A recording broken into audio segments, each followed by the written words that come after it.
I think it's helpful to have some background on the whole experience in the church of early African American members. Most people don't even know that they were a part of the early church.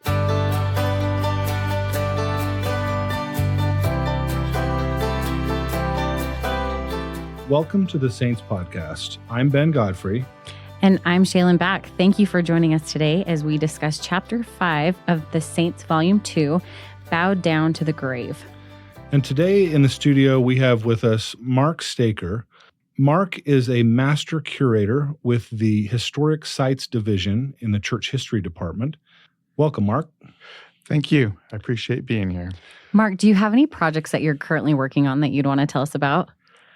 We're doing quite a bit of research in Fayette, New York, where in 2030 we'll celebrate the bicentennial of the organization of the church, and we're trying to understand that site better. And we have some exciting things going on in Nauvoo, where some buildings are being restored that will help us to tell more about the Nauvoo Temple.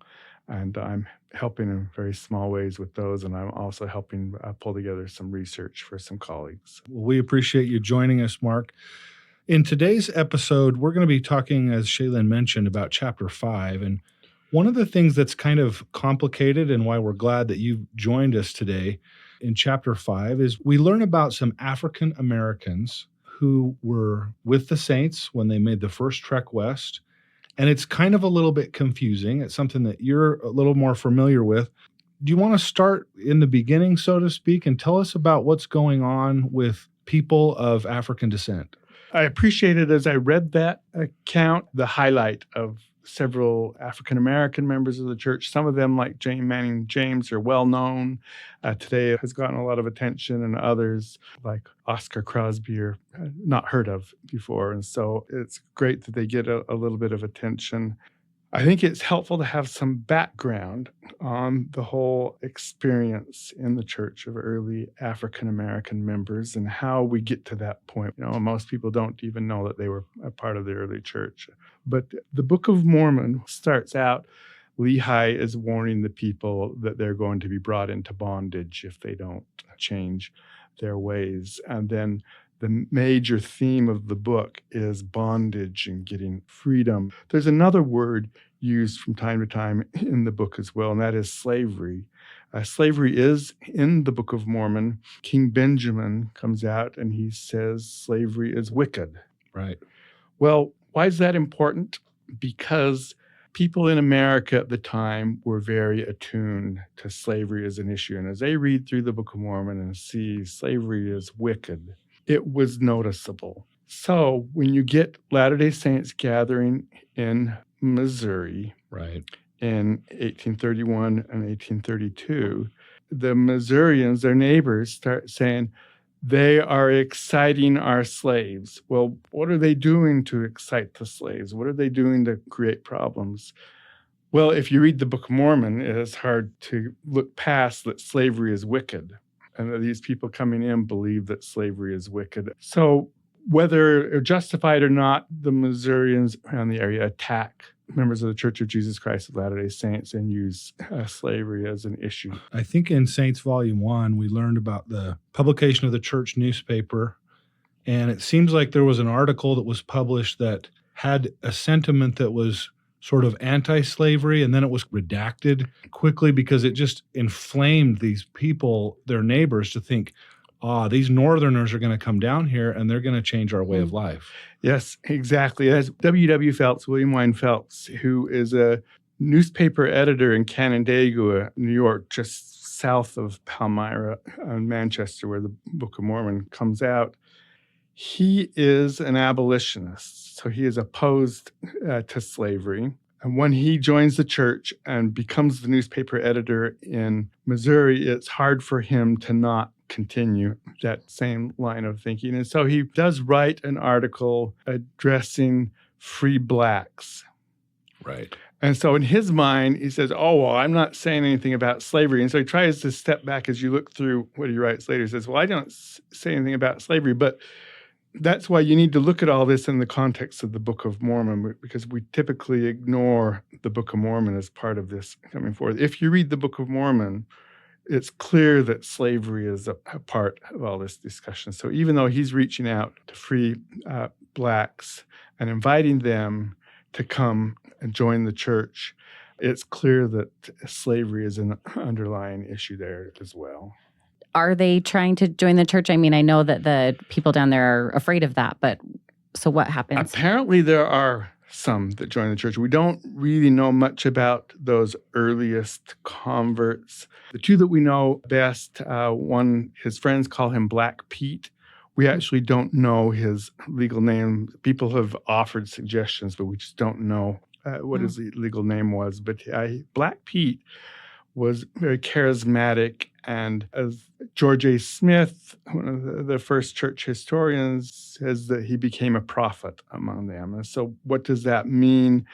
He was providing some kind of spiritual guidance and influence to some of the earliest converts in Kirtland, Ohio. But they end up getting misled a little bit in their behavior, and that's what Section 42 of the Doctrine and Covenants is primarily addressing, issues like that and trying to help bring them back in the path that they should be developing. And so we don't know a lot about Black Pete, but the one that we do know more about, Elijah Abel, right during this very same time period, and when you have W.W. Phelps inviting people of color to come to Missouri, Elijah Abel is one of the people that joins the church at that same time in 1832. In 1836, he's ordained an elder, and he goes on shortly after that and serves a mission. And he's involved in many of the same stories that you could tell about other early Latter-day Saints. You could we tell learned about him, in Volume 1. And it's one of the touching stories in Volume 1. He has some converts that are struggling, and he goes back and helps them to make sure that they're strengthened in a time of great need. I mean, he just, like you say, it could be any missionary story was Elijah's story. Exactly. At that same time, there is an abolitionist that comes through Kirtland and begins promoting abolishing slavery, and he creates some excitement. And Joseph Smith and Oliver Cowdery write some editorials distancing the church from the abolitionists, not saying that we're in support of slavery, but we don't support the political agenda of people who, in their attempt to solve the issue. So that's the context that kind of leads us up to Nauvoo. And in Nauvoo, Jane Manning James joins the church in Connecticut. She is a free Black. Her parents are not slaves. She's born out of slavery. She joins the church and gathers in Nauvoo with some other early African-American members of the church that also gather there. Who are some of those other ones? You mentioned Elijah Abel, but then Walker Lewis, he's another one. What's his story? Walker Lewis is described as one of the best elders in the church. He holds the priesthood. He's a leader in the community there in Lowell, Massachusetts. Comes out to Utah, doesn't have really a good experience, a good reception here, and he returns to Massachusetts where he dies shortly after that. Let's go back to Jane Manning James and the saints that have come to Nauvoo. Can you tell us about their experience? And as I recall, toward the end of Joseph's life, as he mounts his presidential campaign, slavery also is one of the things that he's talking about in his campaign for the presidency. It is. Joseph Smith's opposed to slavery as part of his campaign. He wants to do away with it, but he wants to have the federal government pay slave owners for their slaves so that they're reimbursed, and then the slaves would be returned to Africa, which is one of the solutions that people have offered over the previous decade as they've kind of argued out how to deal with this issue. And so that's the one that Joseph Smith settles on as being fair to the slave owners and not do a lot of economic damage, but still abolish slavery and then allow people to return to Liberia, where most of these slaves are returned to.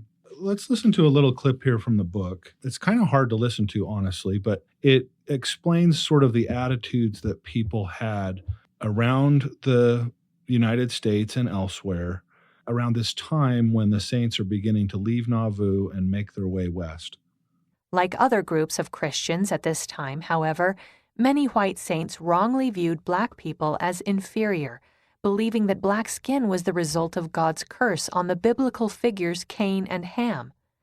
Some had even begun to teach the false idea that black skin was evidence of a person's unrighteous actions in the premortal life.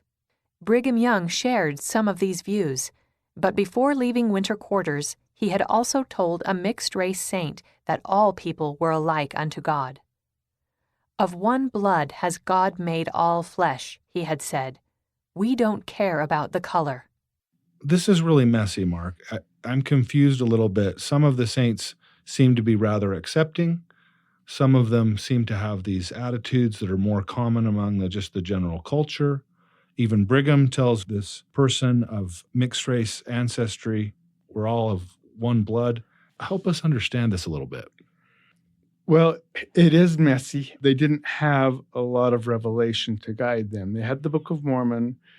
They had some policy statements and kind of had pulled back from supporting abolitionism in general. But it's right at this time that they're beginning to try to figure out what's our approach. In Nauvoo, Orson Hyde, one of the apostles, is the one that teaches that blacks were not valiant in the pre-existence. Brigham Young corrects him on that and says that's not true. And so that misconception that is taught in Nauvoo continues well into the 20th century. A lot of people continue to teach that, even though there was an attempt right at the time to correct that. William McCary is the person of mixed race that's referenced in the book. And William McCary is a character. So he claims that he's a Native American, but historians have questioned that he has no Native American blood, but he's clearly also African. And there are racist people in winter quarters who are saying very cruel things to him. These are Latter-day Saints as well, but they're intolerant.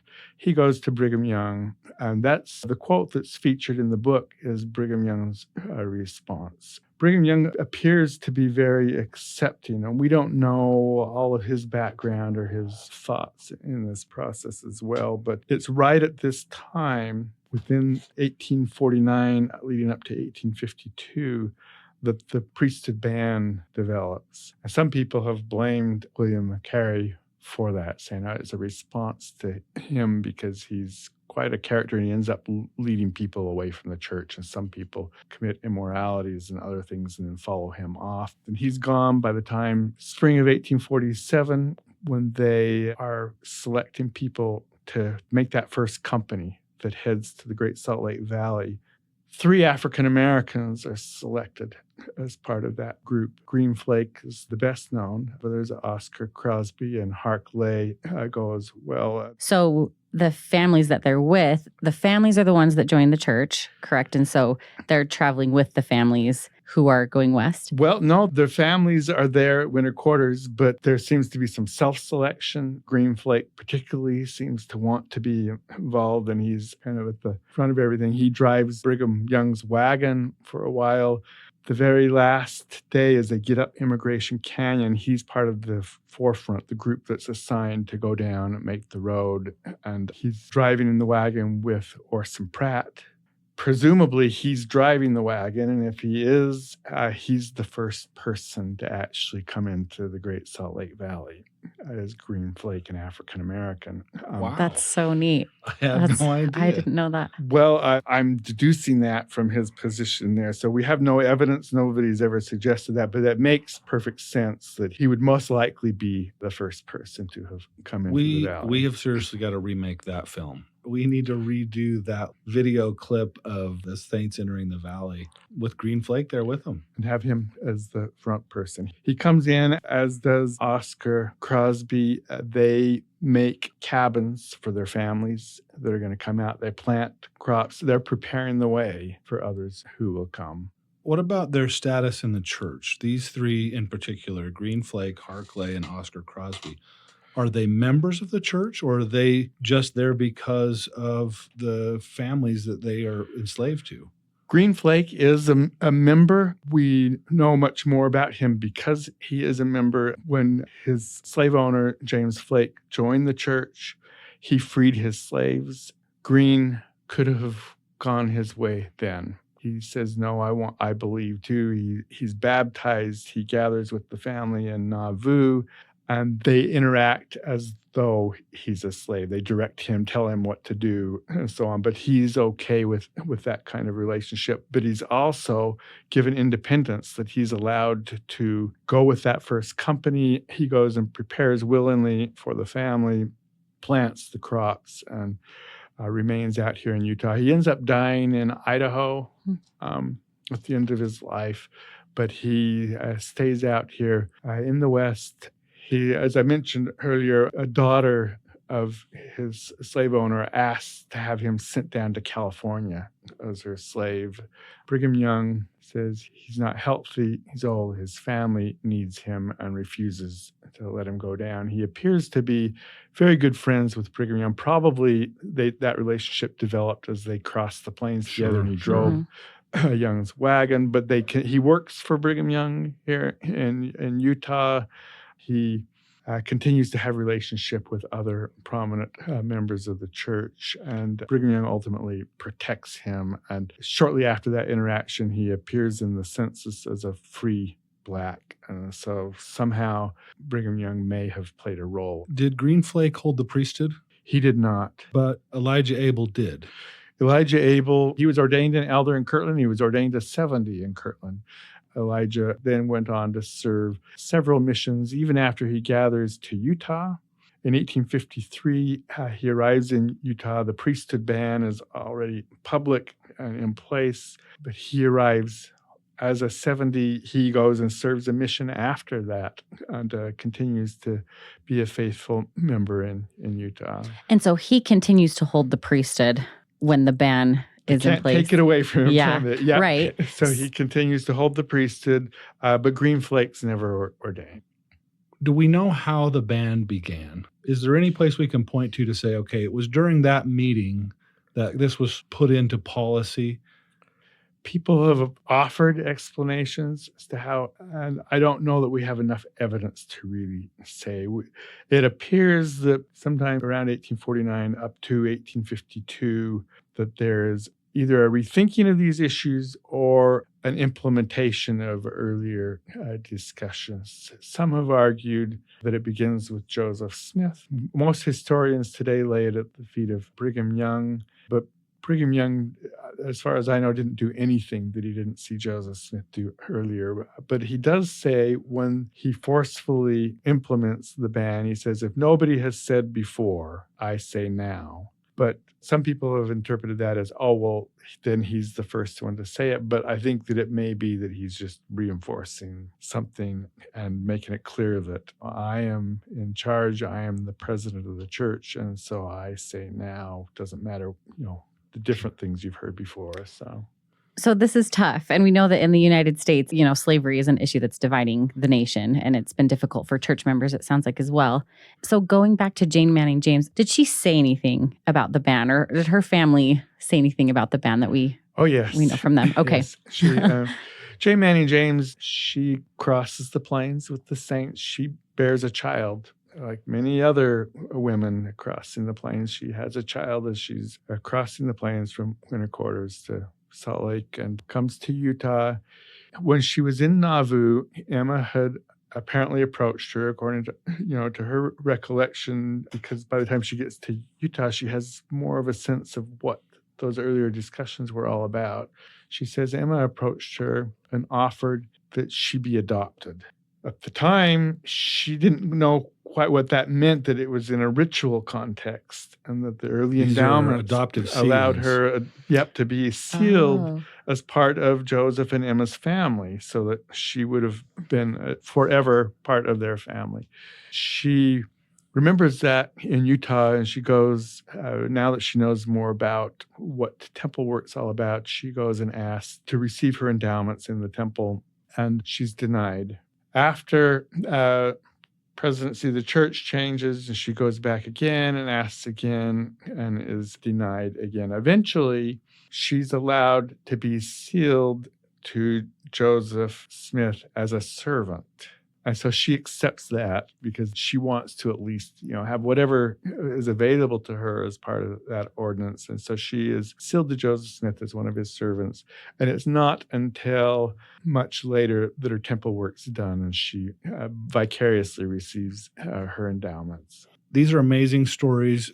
It's sort of hard not to have spoiler alerts in the book, but this is history. So I would just invite our listeners, if you go to the church history section of the Gospel Library, you'll find church history topics.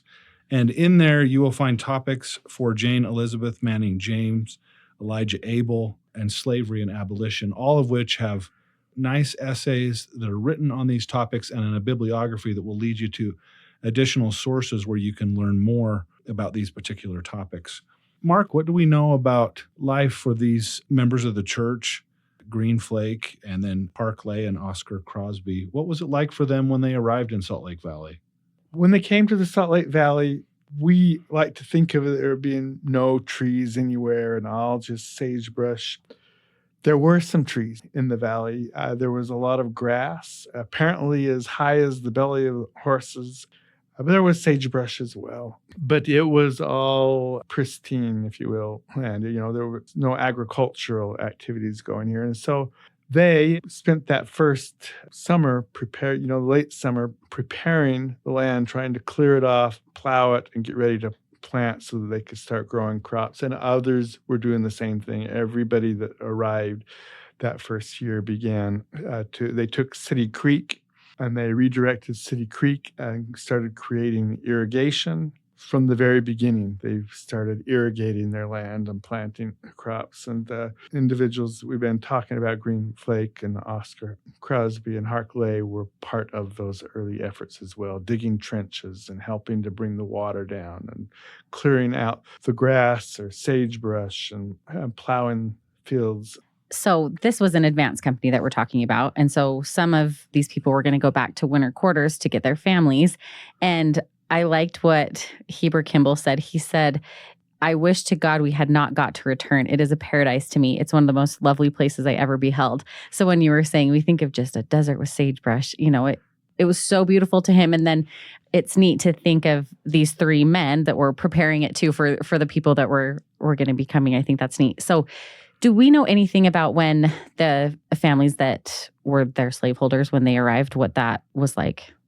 We don't know. They arrived the next spring, and they have cabins waiting for them from this hard work and people preparing the way. And others begin to come, and a lot of people come over the next 2 years. By 1852, you have company after company after company arriving here in the valley, and then they're sending them north and south. And we began our discussion talking about the Book of Mormon and how the things that were taught in the Book of Mormon were so apparent to the attitudes and the culture of the time.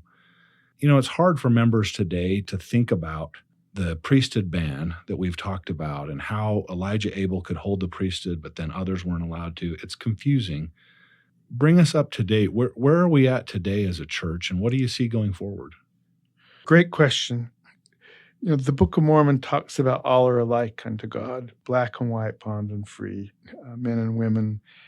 And when the priesthood ban was implemented, I think it influenced members of the church dramatically to where they read past important information that's in the Book of Mormon and didn't learn from that. And thankfully, when the ban was lifted, I think people have gone back and read that text with new eyes and said, "Oh, we didn't understand." I see the Book of Mormon becoming much more important all the time as we see how much our Heavenly Father does indeed love all of his children. That's a beautiful perspective to have, and we appreciate you sharing that with us. Yeah, as we sit here today, there are literally thousands of African people, especially in West Africa, joining the church every month. I'm just very grateful that we did have a revelation on the priesthood and that it is now available to people of all races, regardless. So we appreciate you sharing that with us. So, Mark, there's one other part of this story I was hoping you could talk to us about, and that is, as the saints are organizing and moving west, Brigham has a very specific program as far as the number of companies and how many are in each and how they're led and sort of the minute details. While he's away, Parley P. Pratt and John Taylor, they're there by themselves, right? And they run into some problems and they're like, hey, we're men of action. So they come up with a couple of changes. And when Brigham gets back, he's not very happy about this. What's the big deal? As Latter-day Saints today, we think that all of the big issues are settled. From the very beginning on, Joseph Smith walked out of the grove knowing how the first presidency would operate and how apostles should behave, and he, of course, didn't. The first presidency is reorganized in Canesville when they're in winter quarters, and there is now a new first presidency of the church, and there are also 12 apostles. But the how do you interact with one another as apostles? What authority do you have to make decisions if you encounter a problem or a challenge?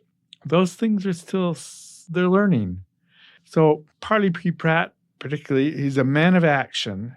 If there's a problem, he'll take it on. Right. But John Taylor, of course, as well, they encounter problems even though there has been direction from the president of the church as to how they should approach. Well, Brigham Young's the president of the church, but he's also president of the Quorum of the 12. And for now a decade, they've been interacting as a quorum of 12 apostles, first with Thomas B. Marsh as president, and then Brigham Young becomes president of the quorum, and they're still acting as fellow quorum members and not as apostles under the direction of the president of the church. And so those are things that they need to work out and to learn.